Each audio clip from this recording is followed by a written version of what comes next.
So, welcome everybody. I'm here with Trevor Clough of Digby, an English sparkling wine producer, which is featured in my wine club. And we have a bottle of the non-vintage brut, which we're going to share virtually.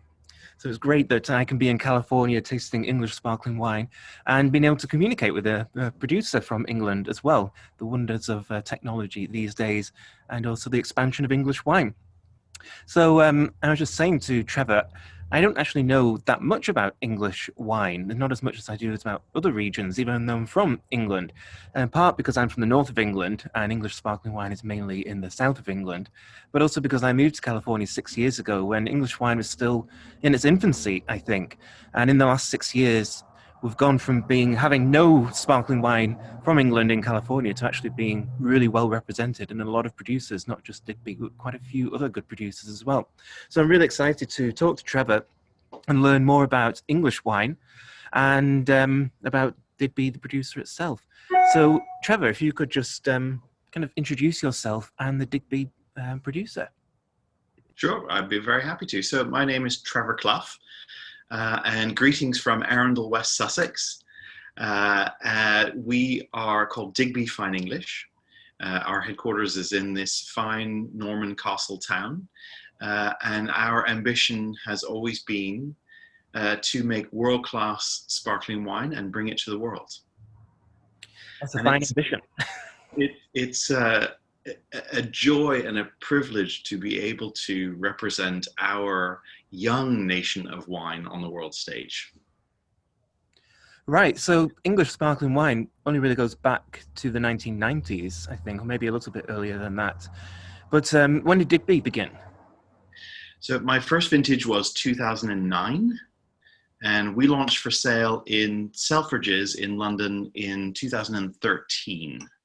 So Selfridges, glamorous department store. Some of your viewers may have seen the telly show, Mr. Selfridge, but Selfridges is pretty much the place for an aspiring luxury brand in this country where you want to launch, but of course you've got to get through the gatekeepers, and their buyer is a master of wine, so she knows her stuff.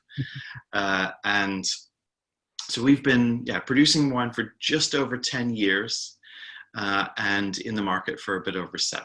So in wine terms, we're still a youngster. Yeah, absolutely. So it's great that you've managed to get your wine in Selfridges, but also over here in California as well, within 10 years. It's quite an achievement. And what was your inspiration for wanting to be a world-class sparkling wine producer? Was it boredom? Yeah, it was boredom. What on earth am I talking about? So my husband Jason and I were working in London in the corporate world, and we just had this little voice in the back of our heads that said, what are you boys going to do with your lives? And we wanted to do something cool, something inspiring, something completely different. But we also knew we wanted to be basically in the kind of hospitality world.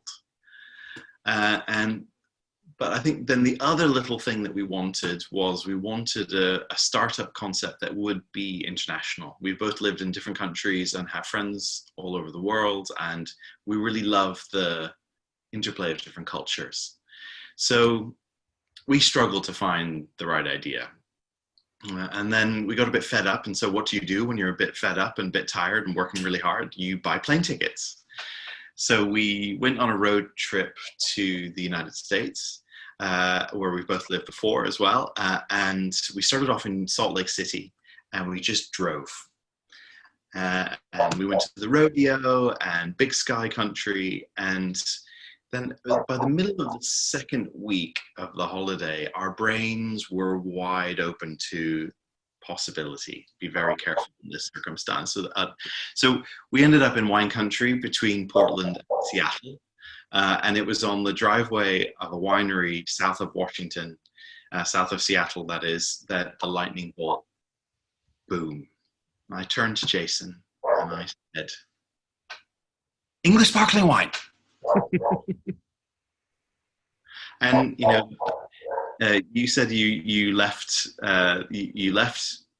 England 6 years ago. So as you will have known at that time, newspapers in the UK were talking about English sparkling wine, although only in reference to that sparkling which is made abroad and how good our stuff is. Right. But nobody was doing anything with it. You couldn't find it anywhere. And we thought, well, either the newspaper critics and the wine people are lying bozos, which as a novice, there's a little bit of skepticism in you there, or B, and here was the hypothesis for us, the wine is actually amazing, like they're saying, and yet nobody's really done that much with it. Nobody's made it cool. Nobody's brought it to people. And so we came home and we did a bunch of blind tastings. Tinfoil is very useful. And we came up with a numbering and lettering system so that even we didn't know which wines were from across the channel and which wines were British. And the wines were a complete revelation. They cleaned the floor with the Frenchies in blind tastings. But then as soon as you ripped the tinfoil off, oh boy, it was embarrassing. They looked like drab, poor knockoff cousins. And we thought, it's just like we hoped. So an idea was born that we would figure out how, from from zero, to build our own house of bubbles, our own luxury brand of English sparkling. And here we are. Cheers. Cheers. Yeah, I'm enjoying this wine greatly. I think you said something interesting there, that people 10 years ago were talking about English sparkling wine, but it felt more of a concept rather than an actuality. And I think people would talk about Night Timber and how it would compete with champagne and beat champagne, but other wines weren't really talked about or drunk. And I think that's the big change in the last 10 years, that now people aren't just talking about English sparkling wine, they're actually drinking it. And it's a presence on the world stage. And I also teach WSET classes, and I have a WSET diploma. And I did my sparkling wine exam in Manchester about 6 years ago, and English sparkling wine wasn't on the syllabus. It now is. It now is. It's something that you need to know about and taste and will be asked about. So it's really established a presence on the world stage, which I think is fantastic because, as you say, the wines do stand up to the reputation, to the conversation. The story is in the glass. They actually are very good. But how would you differentiate English sparkling wine from champagne in these blind tastings that you were doing in the past and probably still do now? So, what is excellence and what is pleasure? I think these are two of the three things. And then the third thing is what is English about it? Mm-hmm. So one of the first things we did is we went looking worldwide for mentors. And we when you ask for help, people are often quite flattered and very happy to help. And so what we slowly learned is that excellence in wine has a lot to do with structure. How does the body and the structure and the nature of the wine bring you an amazing and distinctive nose, a beautiful, balanced and elegant body, and a lot of lingering personality on the finish? It's a shape that goes on and on and on. And I think, at least for me personally, that kind of being able to picture wine in shape really helped me to kind of subsume myself in the world of understanding and frankly judging wine. And what we found after tasting is that the huge world famous names from across the way had a lot less personality and maybe a bit of a kind of not such a pleasant finish. And so while they gave a lot of pleasure because of their glamour and their reputation, when we paused and paid attention to what we were taking into ourselves, we thought, actually, we might be able to beat that from the beginning. And how cool is that? So it's sort of a David versus Goliath kind of challenge.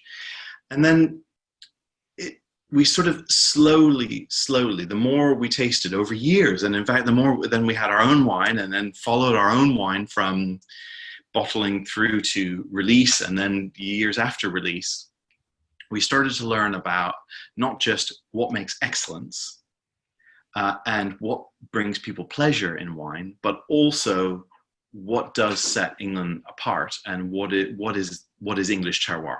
What does England taste like and what are our unique characteristics? So it's kind of taken us a long time, and our every bottle and every day, every bottle evolves that little bit more and is different yet again. So we're constantly learning about our own wine and our own adventure to produce world-class English sparkling wine and bring it to the world. So it's been quite a wonderful time. Yeah.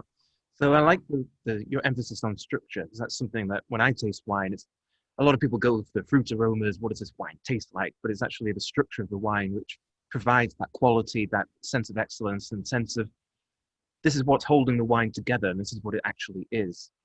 And then the other word you use is personality, which I like. The wine should talk to you. You should be having a conversation with the wine, and it should be fun, interesting, as well as excellent. So in a nutshell, what is the personality of English wine? So England has something really, really gorgeous.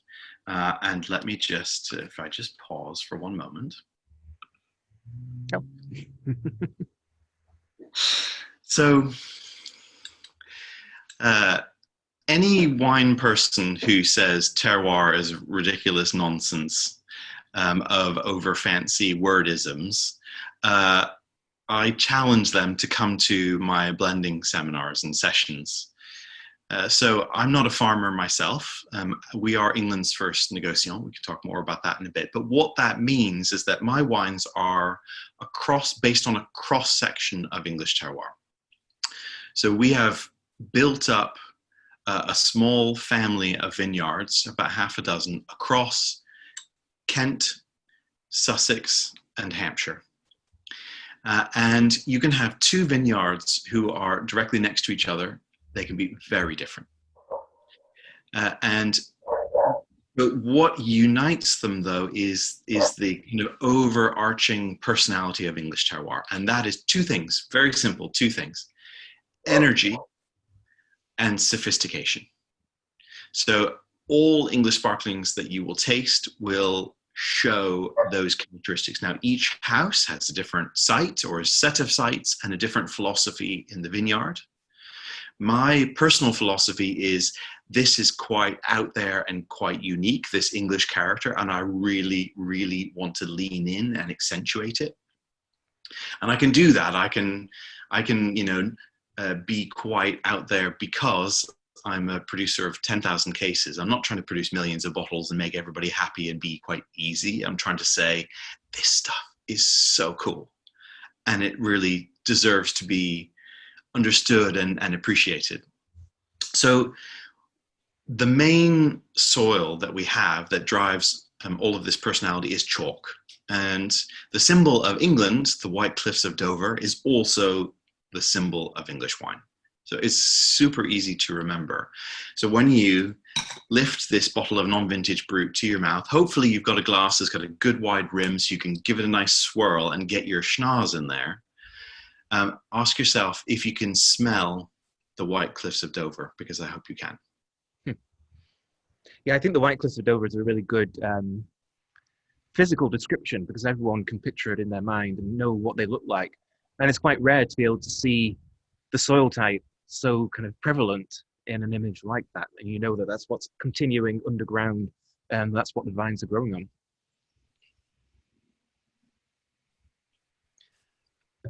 And also, of course, that shows that vines are growing pretty near the coast, near the English Channel.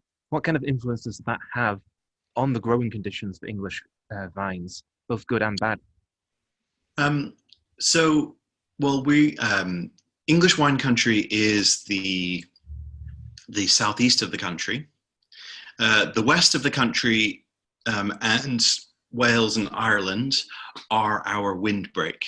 So basically the weather comes off the Atlantic and it just gives it to them. But by the time the clouds get to Sussex, and we're based here in Arundel, so they're coming off, and by the time they get to us, they're like, whatever. So Sussex and Kent are the warmest and driest counties, and also the counties where we have these chalky soils. And we are, of course, the northernmost commercial vineyard growing country in the world. And it's because of the various currents and airstreams and maritime climate that we have such a moderate set of weather. We don't, so Jason and I, for example, we both used to live in Boston. And Boston is a lot colder in the winter and a lot hotter in the summer than here. And people would say, oh, you must really miss, kind of because you live in the rain. It just rains all the time. I'm like, well, this summer in Sussex, it was like living in Mykonos.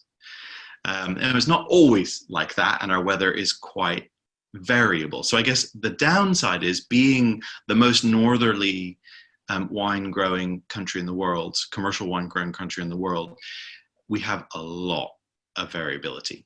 So with my flagship style, for example, which is our vintage reserve brut, that's typically what I pour first when I'm meeting sommelier and critics and traveling internationally, because I want to show people, one of the top wines from this country.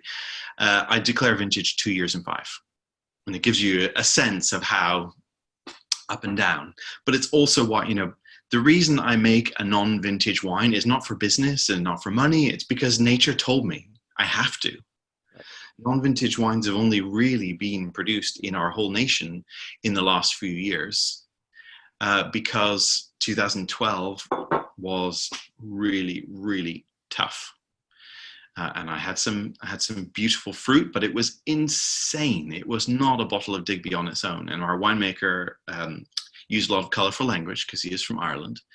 But he just said, basically, this tank, we will forget it exists and it will come around eventually. And eventually that tank arrived and it said, I don't have the structure to be a Digby vintage wine, but I am a beautiful, rich component now that I've had time to settle and mature. And so our non-vintage brut here was born. Cool. Yeah, I'm a big proponent of non-vintage wine in general, not just for sparkling wine. I think it's a great way of having consistency and presenting your style that doesn't vary from year to year. And of course, England does have that variable climate, as you mentioned. So I'm from the northwest of England and from Blackpool on the coast, where we certainly receive a lot of rain. So maybe we're acting as a buffer for you down there in the southeast of England as well. So it's interesting about the concept of being a negociant, so being a blender and a merchant. What kind of inspired you to go down that route? Our mentors. So we had a hunch that our customer, and our customer really is a way of, people who have a way of living where they don't just always do what they're told, and they don't just always do what is the done thing, where they like to discover the sort of the naughty new and the fabulous new and say, you might not know about this yet. So we knew that, and that has always been our kind of founding inspiration, that that customer will love this wine. But we didn't happen to have millions of pounds to play with or a lot of land that we already could plant. And often in the wine world, to get going from scratch, it really helps if you have those two ingredients: wealthy parents, or be retired and be wealthy and have a country house with lots of land. So we thought, well, let's see. And so we bought tickets to San Francisco and drove up to Napa. And I had cold called the top 10 sparkling houses in Napa. And 9 of them very generously took a meeting with us. And we said, we have this ambition to make English sparkling wine world famous and bring it to people, and to aspire to become a luxury brand. And they said, well, that's cute, boys, but that's not a pretty label. Don't be cynical about the wine world. You've got to get through the Don Davies Master of Wine gatekeepers, as she was at Selfridges, and they will judge the wine as the beginning, the middle, and the end, and everything else is filler. So they said, you've got to have the wine to deliver, but you're so far north. You're going to be up and down and back and forth. So they said, you need 2 things. You need proven sites and a small variety of them, just enough variety. So in other words, don't plant a vineyard, boys. It would be a mistake for what you want to achieve. Do something different. Do something that's never been done in England before. Don't be afraid of your principles. And they said also, to our shock, don't even build your own winery. We're like, so we just fake it? And they're like, no, you said proper. If you want to be proper, the wine has got to be proper on its own. So you've got to have enough slightly different pieces of structure to come together. Now, if you have too many different things and you're just chucking them in the tank, then you have a milkshake. That's the problem that our competitors from down there have, because they produce so many millions of bottles every year that it's not that interesting. Whereas we can do interesting in smaller quantities. And they said, as far as a winemaker goes, you don't need control. You don't need your own tanks. You need a winemaker who's been making wine off of these soils with this weather for years, because it is going to be hard. And you need that creativity and resilience and that mental library of, well, and Dermot, our winemaker, will say, you know, this vintage is a bit like 4 years ago, a bit like 7 years ago. And let me tell you the 5 things I've never seen before. Every year is like that. So the Californians gave us our homework, and they said, hold yourself to your own standards. And so we hit the streets. So we've tasted across pure chalk, which is this purple color, across green sand, which is the next layer down, which is a chalky sandstone with a slight greenish tinge, or sandstone with a mix of clay in it, here in the Weald. So we have, if I go to the other side, we used to be underwater during the time of the dinosaurs, because there were no polar continents. So the flow of the oceans was very different, and the whole planet was much warmer. And so sea levels were 250 meters higher, and over millennia, lots of sediment was deposited that turned into the chalk, the green sand, and the sandstone clay soils. Then in the ice ages, kind of what was pushed into a hump when the Alps were formed 50 million years ago, and then in the ice ages carved through. So now you have the South Downs Ridge and the North. So the South Downs Ridge goes here, beautiful for walking. So we live and work in the South Downs National Park, and then the North Downs Ridge, and then in between those ridges, a valley. And depending on where you are, you're either on pure chalk on the south side, green sand, or in the Weald on south-facing slopes in clay soils. And they are all about energy and sophistication. But then within that, they're all very different, and they play very different roles in my wine. So it's a privilege to be able to take the synthesis of what this place and what nature gives us, and be able to share it with you and your members in California. Yeah. Well, it's awesome, because I think what I like about the story is that sense of the community in the wine world. Everyone wants to help each other, I think, which is always exciting. That's how you get to meet really interesting people from all over the world. And then just looking at the map and the way you're describing it, this sense of understanding of England and its terroir and its soils, it must be really developing as you learn more and more about that relationship between the land and the wine, something maybe 10, 15 years ago wasn't fully understood. And even now, it's very much in its infancy, because most producers are single vineyards making vintage wines every year. We have grapes, we make wine. And, you know, back when we started, all were. And even now, it's still the norm. You know, people catching the English wine bug, and all I want to do is plant a vineyard. And we've obviously taken a different approach, but hopefully you and your members can taste why.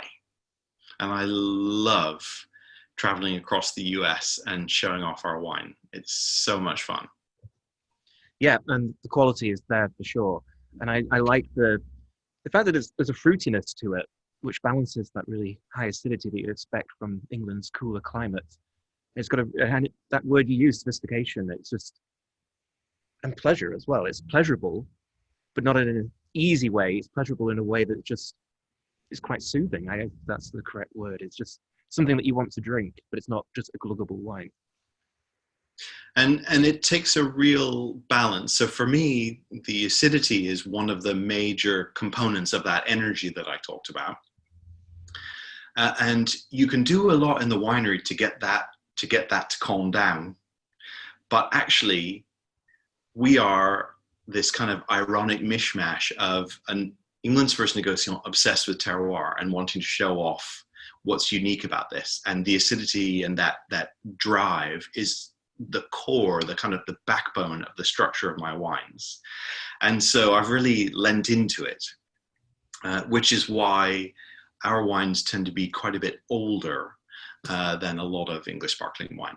And this is a beautiful thing for there to be diversity within the category, because if we're all making the same wine, then what's the point of that? Yeah, and I think that's a good example of where England is at now, that there are different producers making different wines, and you're showcasing one aspect of England's terroir, but other producers will be doing something slightly different. That's what you want. As you say, you don't want everything to taste the same. And what I like about this wine, you mentioned it's a little bit older. Just tasting it now, is disgorged in May 2019. It's in the back, which I appreciate that information. It's a wine that's so fresh and has that structure that I can imagine drinking this in 2-3 years' time, and it's still having that structure and that complexity. So it's not. I think there's a tendency to dismiss non-vintage wine as, oh, you've got to drink it now. I think this is a wine which will quite happily evolve over time. And it depends on the producer and. I mean, my goal with the non-vintage styles in my house is not to kind of have an entry-level wine. It's this wine has won platinum and 97 points in decanter, and that's what I expect of him, to behave and to perform, but to have fun. Right. What I wanted for the once I like that tank of 2012 base wine informed me that I would make non-vintage wine. I said, right, well, what is the role in the Digby family that this wine will play? And so the way I describe a non-vintage wine is that for Digby is that they are a more relaxed version of the family. So in fact, the non-vintage brut specifically, I describe as the cheeky baby brother of the lineup, in comparison to the vintage reserve brut, which is the kind of the firstborn. So here's a little cheeky question for you then, Matthew. What would you guess is the base year for this wine? Because a non-vintage wine has a majority of base wine from 1 year and then a little bit from years prior. So what do you reckon? That's a very cheeky question. That's very difficult because that acidity is really high in a good way, which makes it feel very youthful. But then there's a kind of mature, leesy, yeasty, toasty, slightly spicy, which suggests a bit more maturity. So it could be 5 years old, maybe. So 2014, 2015. Show off. It's 2014. Ah, fantastic. I did not know that. But just as more, it's in the wine, but also listening to you describe your wine and that you like more maturity just gave me that impression. But it's still so fresh. I think if I hadn't been listening to you just now, I would have guessed a bit younger.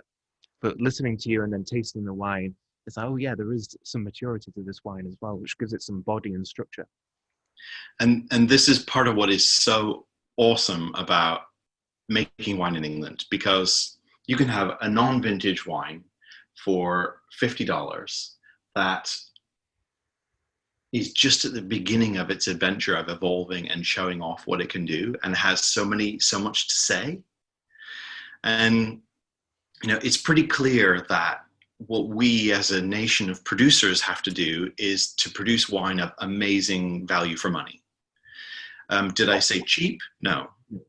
But value for money means that you've got loads under the hood, and that for pound for pound, euro for euro, dollar for dollar, you're out delivering the more established players. And I think England does that really well. And when we first launched for sale in the United States, which was in October 2016, of course, we were slightly terrified with our kind of most affordable wine being $50. And again and again and again, as I traveled around the country on my first ever US Digby wine tour, I was told that the wines were really good value. And a little bit of me, just wanted to faint with relief. And I don't take that for granted. And that's not a kind of simple thing to say. But I think what I have learned is that the US is full of people who know in the world of wine, enjoying a good thing when they see it. And it has been such a pleasure getting to know a lot of them, from Memphis to California to Texas to Maine, and everywhere in between. Yeah, your definition of good value is very important to understand the thing and to appreciate that good value doesn't mean cheap. It doesn't mean inexpensive. It means that wine in that glass is worth every penny or cent that you've spent on it. And I would agree. This is, $50 may seem an expensive wine, but it actually absolutely punches above that weight. And yeah, it does exactly what you hope. I really, really like this wine. And and what is it? What is it that makes the difference? Well, I talk a lot about the terroir, the soil, the chalk, the weather, but part of what is so special about that, which is really intangible and hard to describe, is that the juice that then comes out of the press in a good year has the potential to age for 20 years. And in traditional method sparkling winemaking, age is everything. And how cool is it that we, as this baby nation of sparkling wine, can, outscore Dom Perignon and Krug. They're supposed to be untouchable, aren't they? But we have outscored them, not with this wine, with our flagship vintage, but it's naughty, and that is fun. Fantastic. So it sounds that England is in a very exciting place right now in terms of its sparkling wines. What's your prediction for the next 10 years? Where's England going? Well, I think so we as a nation are making huge investments in quality, and that is our bedrock, into which we are kind of sinking the foundations of skyscrapers, or what we hope will become skyscrapers. So for example, when you left the UK, London was not a skyscraper, but these days, pretty much every restaurant in London, consumers expect them to have English sparkling wine on their list by the glass. It was not that way when you lived here. And it is not that way in every city across the country yet.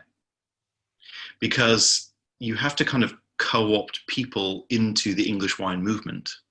And it starts often with sommelier and critics and people who work in the world of wine, and then evangelize and bring it to their best customers, who then tuck it under their elbow and then go out and throw dinner parties and use tin foil, and then it just sort of spreads. So when we launched in the United States in 2016, there had been one English sparkling house in the States for a few years that hadn't really made much noise, and then we launched with 3 other houses all in one big British invasion. And then ever since then, there's been a lot of producers that spend a lot of time in the market. I would bet that none of them have spent more time in the market than me. But we've been taking our wine to and kind of converting people, often huge skeptics, as I was. Well, it's either complete rubbish or there might be something there. So I think what what will happen is, the investments that all of us are making into quality, but also the time that we're spending to make friends around the world, will help to build our nation's reputation. And why should that ever end? So it wasn't that long ago that wine from New Zealand would have been considered a bit of a joke. That's a good analogy, I think, because New Zealand has built its reputation on good quality wine. That's how it's established itself in the global market. And I think the same thing with England. If you're building from a foundation of quality, then you're in a very strong place. Whereas if you build on a foundation of inexpensive wine, it's very hard to rescue that reputation. So I think the foundation blocks seem to be the right ones. And that's why you talk about skyscrapers, they're going to be on very solid ground and not collapse. You hope so, and you have to plan, and you've got to engineer and execute and build well. So one of the cool opportunities I had is at the height of lockdown, we had to kind of rejig some things, and in our tasting room in Arundel, let's go back there. My tasting room manager gave his notice, and he actually got poached to go to another wine job. Good for him. So I was like, oh goodness, what do I do? Hiring at the height of this nonsense. And I ended up splitting his job into two and hiring a hospitality person to run our tasting room once it was allowed to reopen. And as a marketing manager, I hired a woman who had founded the cellar door operations of a winery in Woodinville, Washington. And so she spent 14 years working in the Washington wine industry and seeing that go from very much a kind of newbie baby to now being a linchpin in the economy of kind of big chunks of the state of Washington. And I think that's what's happening and will slowly happen here as well. So Arundel is an hour and 20 minutes from London by train. It's a beautiful town with a Norman medieval castle. We've got our tasting room, which is a former bank hall, with Sir Kenelm Digby, our namesake, looking down at us, basically saying, boys, don't fuck it up. Just like RuPaul. He's our RuPaul. And we haven't had any tourists this year, but normally we are on the tourist circuit, and British customers will kind of poke their noses in and say, what are you? Can I come in? And American tourists say, look, wine tasting. Because in America, your wine industry, particularly on the West Coast, but certainly not exclusively on the West Coast, has become well and truly a core part of your rural economy. And consumers love it and know what it is and what it does for them. And whereas we Brits are learning.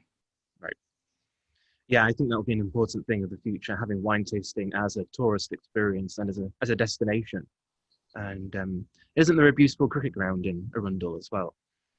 A beautiful cricket ground. Yes. So one of the signature kind of most iconic cricket grounds in the country is the Arundel Castle cricket ground. Yeah. So I've never been there, but I've seen pictures of it. And so next time I'm in the UK, which will hopefully be sooner rather than later, I'll definitely take a visit to the southeast of England to visit you and Digby and other English sparkling wine producers as well, because I really want to explore what is going on and kind of bring to life what you've been talking about in this interview. We'd love to have you. We'd love to have you. Hopefully next year.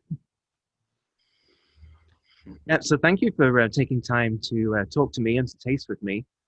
Pleasure. A pleasure to taste the wine. I didn't need any excuse to have it open, but I have this excuse. And great to actually meet you virtually and to talk to you. I think really fascinating English sparkling wine in general, where it's going, the quality and the direction, and to talk to you specifically and talk about Digby as a, I think, real good standard bearer of the quality of English sparkling wine. I think this is very typical, very representative, and an indication that England is in a very good place in terms of quality. Thank you. Thank you. So the non-vintage brut here is our most popular selling wine in the United States. Every country that we're in has a different wine, which is the bestseller. And so whereas the flagship is 2/3 Chardonnay and 1/3 Pinots, this is 2/3 Pinots, 40% Pinot Noir and 25% Pinot Meunier, and 1/3 Chardonnay. The Chardonnay really is the thirstiest when it comes to drinking up the chalk. So it kind of provides the backbone of the wine, but the Pinots give it its exuberant heart and its sort of party orientation. And that kind of, I mean, our wines retain their fruit character really beautifully, even through long aging, which I think makes them quite modern, because a sort of traditional traditional method sparkling would be all about that kind of leesy opulence, whereas you get some of that, but you also get the fruit and the freshness. So my suggestion would be fried chicken with some lime juice sprinkled over the top. I can see that. I also think the sign of a good wine is that you can drink it now and you can drink it in the future, and that you can always go back to it. But you should be able to drink it now as well. And I think this wine ticks that box. You can enjoy it in California, sunny afternoon, as well as any time of the year, I think. Yeah, so thank you, Trevor, again. Really nice to meet you. My pleasure. And I hope my members and listeners have got a lot out of this conversation and learned more about English wine. These are wines definitely to look out for and to explore.